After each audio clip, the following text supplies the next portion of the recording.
ఓం నమ శివాయ! అందరికీ నమస్కారం అండి. కుంభరాశి వారికి త్వరలో జరిగేది ఇదే. ఆమె మీ ఇంట్లోనే తిరుగుతుంది. ఆమె ఎవరు? ఎందుకు తిరుగుతుందో తెలిస్తే మీరు నిజంగానే ఆశ్చర్యపోతారు. కుంభరాశి వాళ్ళకి సాక్షాత్తు ఒక దైవశక్తి మీ ఇంట్లోకి ప్రవేశించబోతుంది. ఆల్రెడీ మీ మీద కరుణా కటాక్షం అనేది స్టార్ట్ అయిపోయింది. ఇక మీ ఇంట్లో ప్రవేశం ఒక్కటే ఆగి ఉంది. ఎప్పటినుంచో మీ మీద ఆ దైవశక్తి అనేది ఏదైతే ఉందో అది తిరుగుతూ ఉంది. ఆ దైవశక్తి ఎప్పుడూ మీ దగ్గరికి చేరుదామా? అలాగే మీ జీవితంలో ఉన్న కష్టాలన్నీ హరించి చక్కగా మీ దగ్గరికి వచ్చి మిమ్మల్ని కాపాడుకుంటూ, మీకు వచ్చే ప్రతి ఒక్క ఆపదని కాపాడుతూ, మిమ్మల్ని చల్లగా చూడ్డానికి ఆ దైవశక్తి మీ చుట్టుపక్కనే తిరుగుతూ ఉంది. ఇక మీరు నవంబర్ 15 తర్వాత మీకు ఆ దైవశక్తి మీ ఇంట్లోకి ప్రవేశించింది అని చెప్పేసి కూడా మీకు మంచిగా ప్రతి ఒక్క సంకేతం అనేది తెలుస్తూ ఉంటుంది. అయితే దైవశక్తి ఎంత సైలెంట్‌గా అయితే మీ జీవితంలోకి ప్రవేశించిందో, మీరు కానీ ఆ దైవశక్తిని గుర్తించకపోతే మాత్రం మీకు జీవితంలో వచ్చిన కష్టాలు అన్నీ కూడా ఆ హ్యాపీనెస్ అంతా కూడా సైలెంట్‌గా తిరిగి కూడా వెళ్ళిపోవచ్చు. అయితే మీరు తీసుకోవాల్సిన జాగ్రత్తలు ఏమిటి? మీకు వచ్చే ఎటువంటి సంకేతాలు ఆ దైవశక్తి మీ ఇంట్లోకి వచ్చేసిందని చెప్పేసి ప్రతి ఒక్కటి చాలా క్లియర్‌గా ఇప్పుడు ఈ వీడియోలో మనం తెలుసుకుందాం. కాబట్టి వీడియోని ఎక్కడా స్కిప్ చేయకుండా చివరి వరకు చూస్తేనే మీకు పూర్తిగా అర్థమవుతుంది. అలాగే మొదటిసారి మీరు మా ఛానల్ చూస్తున్నట్లయితే మా ఛానల్ సబ్స్క్రైబ్ చేసుకొని నన్ను సపోర్ట్ చేయండి. ఇక వివరాల్లోకి వెళ్తే కుంభరాశి అనేది రాశి చక్రంలో 11వ రాశి. ధనిష్ట నక్షత్రం 3, 4 పాదాలు, శతభిష నక్షత్రం 1, 2, 3, 4 పాదాలు, పూర్వభద్ర నక్షత్రం 1, 2, 3 పాదాలు చెందినవారు ఈ కుంభరాశి పరిధిలోకి వస్తారు. ఈ సంవత్సరం కుంభరాశి వారికి ఆదాయం 8, ఖర్చు 14, రాజయోగం 4, అవమానం అనేది 5. ముందుగా మనం ఈ రాశి వారి గురించి తెలుసుకుందాం. ఆ తర్వాత ఆ దేవత ఎవరు? ఎవరు మీ ఇంట్లో తిరుగుతున్నారో తెలుసుకుందాం. ఈ రాశి వారికి రాబోయే టైంలో అంతా కూడా ఎంతో మంచి అనేది జరుగుతుంది. ఎందుకంటే సాక్షాత్తు దైవశక్తియే మీ చుట్టుపక్కన తిరుగుతుంది. కాబట్టి మీకు ఎటువంటి ఆపదైనా, ఎటువంటి కష్టాలైనా సరే ప్రతి ఒక్క దానితో ఆమె స్వయంగా పోరాడుతూ ఉంటుంది. అది ఖచ్చితంగా మీకు తెలియచేస్తూ ఉంటుంది కూడా ఆ దేవత అనేది. అలాగే దాని తర్వాత మీ జీవితంలోకి ఏదైనా రావడం అనేది జరుగుతుంది. ఇప్పటిదాకా మీరు పడిన కష్టాలు చాలు. ఇక మీకున్న కష్టాలు అన్నిటికీ చెక్ పెట్టేస్తుంది ఈ దైవశక్తియే. అయితే ఈ దైవశక్తి మీ ఇంట్లోకి ఎలా ప్రవేశించింది? అసలు ప్రవేశించిందా లేదా? అనే విషయం గురించి ఇప్పుడు మనం తెలుసుకుందాం. అలాగే మీరు ఖచ్చితంగా వీడియోని మాత్రం స్కిప్ చేయకుండా చివరి వరకు చూడండి. ఆ దేవత మీకు ఇంటికి వచ్చే ముందుగా కొన్ని సంకేతాలను పంపిస్తుంది. మొదటి సంకేతం ఏమిటి అంటే మీ మనసు ఒక్కసారిగా ఆధ్యాత్మికత వైపు మల్లుతుంది.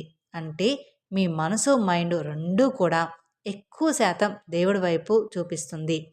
మీరు ఎక్కువగా గుడికి వెళ్ళడానికి, పూజలు చేయడానికి, అలాగే దేవుడి దగ్గర ఉంటే చాలు నాకు ఎంతో ప్రశాంతత కలుగుతుంది అనే భావన మీ మనసులోకి వస్తూ ఉంటుంది. ఇంకొక సంకేతం ఏమిటి అంటే మీకు నిద్రలో ఎక్కువగా మెలకువ రావడం. మీకు నిద్రలో మెలుకు ఎప్పుడైతే వస్తుందో అది కూడా బ్రహ్మముహూర్తంలోనే మీకు ఎక్కువగా మెలుకు అనేది వచ్చేస్తుంది. ఉదయం 3 నుంచి 5 గంటల లోపు సమయాన్ని బ్రహ్మముహూర్తం అని అంటారు. తెల్లవారుజామున మీకు తెలియకుండానే బ్రహ్మముహూర్తంలో మెలుకు అనేది వచ్చేస్తుంది. అది మీరు గమనించాలి. దానికి తోడు మీరు ఎప్పుడూ కూడా ఎక్కువగా చెడు మాటలు మాట్లాడడం, వేరే వారి గురించి చెడుగా మాట్లాడడం, వేరే వాళ్ళు ఎవరైనా చెడు మాట్లాడుతున్నా, అన్యాయం జరుగుతున్నా మీరు వాటిని అసలు సహించరు.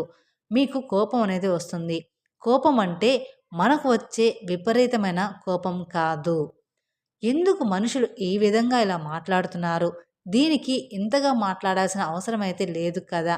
అనే భావన మీకు తప్పనిసరిగా కలుగుతుంది.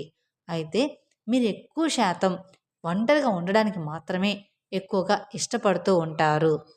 మీకు బాగా క్లోజ్‌గా ఉన్న వాళ్ళ దగ్గర ఉండడానికి ఫీల్ అవుతూ ఉంటారు. ఎక్కువ శాతంగా జనాల మధ్యలోకి వెళ్లరు. ఎందుకంటే మీరు ఒంటరిగా ఉండి ఆ దేవుణ్ణి స్మరించుకుంటూ ఆమె మీ దగ్గర ఉంటే ఇంకా ఏది అవసరం లేదు అనే భావనను మీరు కలిగి ఉంటారనమాట. ఇక ఎక్కువ శాతంగా మీకు ఏదో ఒక డబ్బుతో సంబంధించిన ఖర్చు అనేది ఉంటుంది. అది కూడా మంచిగా ఉంటుంది. ఎలా అంటే ఏదైనా గుడికి లేదంటే దేనికోసమైనా సరే డబ్బులనేది ఇవ్వడానికి అవకాశం అనేది వస్తూ ఉంటుంది.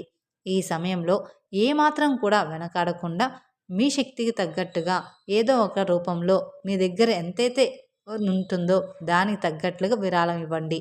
కానీ ఎవరైనా పేదవాళ్ళకి సహాయం చేయడం కానీ అటువంటి అవకాశం వచ్చినప్పుడు దాన్ని కూడా వదులుకోమాకండి.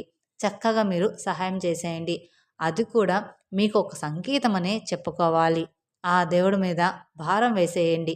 మొత్తం మీకు అంతా కూడా ఆ దైవభక్తి అనేది మీకు తోడుగా ఉంటుందన్నమాట.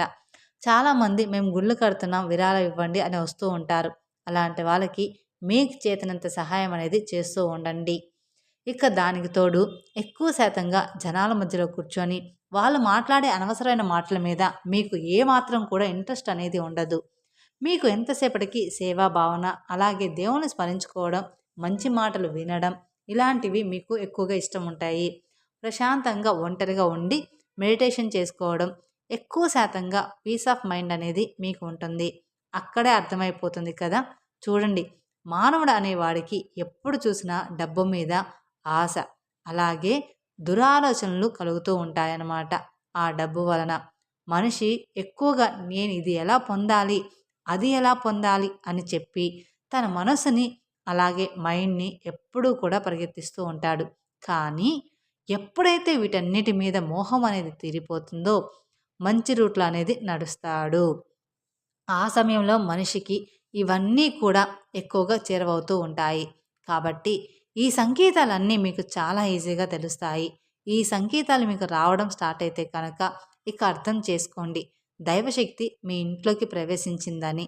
ఇక అక్కడి నుంచి మీకు ఎటువంటి కష్టాలనేవి ఉండవని, ఆ దైవశక్తి మీకు తోడుగా ఉంటుందని గుర్తుంచుకోండి.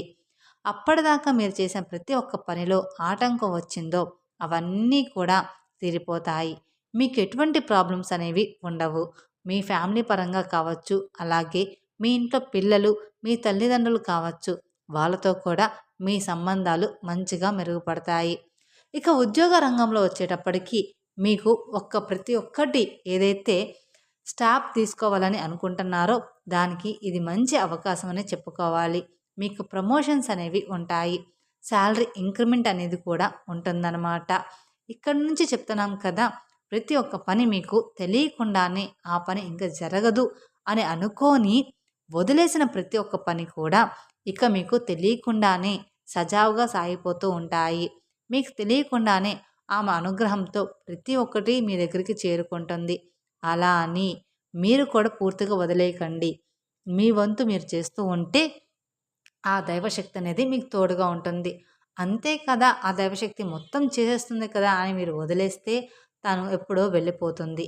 అందుకని మీ కృషి, మీ పట్టుదల, మీ నమ్మకం ఉంటేనే ఆ తల్లి మీకు తోడుగా ఉంటుంది. అయితే ఆ దైవశక్తి ఏంటి? సాక్షాత్తు ఆ దైవశక్తి ఎవరు? ఆ రూపం ఏంటి? ఆ దైవశక్తికి మనం ఏ విధంగా పూజలనేవి చేసుకోవాలి? అలాగే ఎటువంటి జాగ్రత్తలు తీసుకోవాలి? ఈ సమయంలోనే ఆ దైవశక్తి ఎందుకు నా దగ్గరకు వచ్చింది? ఎందుకు మా ఇంట్లో తిరుగుతుంది? అనే సందేహం ఉండవచ్చు చాలామందికి కూడా. కానీ ఆ దైవశక్తి ఎవరో కాదు, సాక్షాత్తు మీ కులదేవతే. మీరు నమ్ముకున్న మీ కులదేవతే మీ మీద ఈ దైవానుగ్రహం చూపించబోతుంది. మీ ఇంటికి రాబోతుంది. ఆ అమ్మవారు మీ ఇంటికి వస్తే కనుక మీకు ఎటువంటి కష్టాలు, బాధలు అనేవి ఉండవన్నమాట. అలాగే ఎటువంటి శత్రువులకు సంబంధించిన బాధ మీకు ఏదైతే ఉంటుందో ప్రతి ఒక్క దానితో పోరాడడానికి ఆ అమ్మవారు మీ ముందు ఉంటుంది. అయితే ఆ అమ్మవారు మన ఇంట్లో ఎటువంటి స్థానంలో నివసిస్తారు అని అంటే మాత్రం ఖచ్చితంగా మీరు తెలుసుకోవాల్సింది, ఏదైతే గుమ్మం ముందు అంటే మన ఇంటికి ఎంటర్ అయ్యే ప్లేస్ని మనం బ్రహ్మస్థానం అని చెప్తూ ఉంటాం కదా, ఆ బ్రహ్మస్థానంలోనే అమ్మవారు నిలిచి ఉంటారు. అయితే ఆ బ్రహ్మస్థానాన్ని మీరు ఎంతో చక్కగా శుభ్రంగా ఉంచుకోవాలి. ఎప్పుడూ కూడా అలా ఉంచుకోవడం వల్ల ఎక్కడా కూడా చెత్త అనేది, చెదారం అనేది ఉండకూడదు. అక్కడ ఎటువంటి చెత్త, చెదారం, డస్ట్బిన్ లాంటివి. అలాగే చాలామందికి ఉన్న పెద్ద చెడు అలవాటు ఏమిటి అంటే గుమ్మం ముందరే చెప్పులు అనేవి వదిలేస్తూ ఉంటారు. అలా గుమ్మం ముందర చెప్పులు ఉంటే కనుక అమ్మవారు అనేది తిరిగి వెళ్ళిపోయే అవకాశం కూడా ఉంటుంది. కాబట్టి ఇవన్నీ లేకుండా మీరు ఆ బ్రహ్మస్థానాన్ని ఎంతో పరిశుభ్రంగా ఉంచుకోండి. నిత్యం అక్కడ పసుపు కుంకుమలతో మీ గుమ్మాన్ని అలంకరించుకోండి. అలాగే అమ్మవారిని ఆహ్వానిస్తూ గుమ్మం దగ్గర దీపాలను వెలిగించండి, ధూపం వెయ్యండి ఎప్పుడూ కూడా. అలాగే కుదిరితే ఆ స్థానంలో తులసి చెట్టును పెట్టి పూజించండి. మేం చెప్పినటువంటి జాగ్రత్తలు తీసుకుంటే సాక్షాత్తు మీ కులదైవత మీ అమ్మవారు కటాక్షం మీ మీద కలుగుతుంది. మీరు ఎప్పుడూ కూడా గుర్తుంచుకోండి, మీరు కష్టాల్లో ఉన్నప్పుడు ఎప్పుడూ కూడా మనస్ఫూర్తిగా మీ కులదైవాన్ని తలుచుకొని మనస్ఫూర్తిగా ఆ పని స్టార్ట్ చేశారంటే మాత్రం ఆ పని సక్సెస్ అవుతుందన్నమాట. మేము చెప్పిన ఈ సంకేతాలన్నీ కనుక మీరు కనుక గమనించినట్లయితే అమ్మవారు మీ ఇంట్లో ఉన్నారా లేదా అనేది మీకే అర్థమవుతుంది. తెలుసుకున్నారు కదండి ఈ రాశి వారికి రాబోయే 4 రోజులు ఎలా ఉండబోతుంది అనేది, ఏ తల్లి మీ ఇంట్లో తిరుగుతుంది అనేది. ఈ వీడియో గనక మీకు నచ్చినట్లయితే మరికొందరికి షేర్ చేయండి. అలాగే మొదటిసారి మీరు మా ఛానల్ చూస్తున్నట్లయితే మా ఛానల్‌ని సబ్స్క్రైబ్ చేసుకొని నన్ను సపోర్ట్ చేయండి. మరిన్ని అప్డేట్స్ కోసం పక్కనే ఉన్న బెల్ ఐకాన్‌ని ప్రెస్ చేస్తే మా వీడియోస్ మొత్తం మీకు నోటిఫికేషన్ ద్వారా అందుతాయి. Thank you for watching my video. ఓం నమః శివాయ.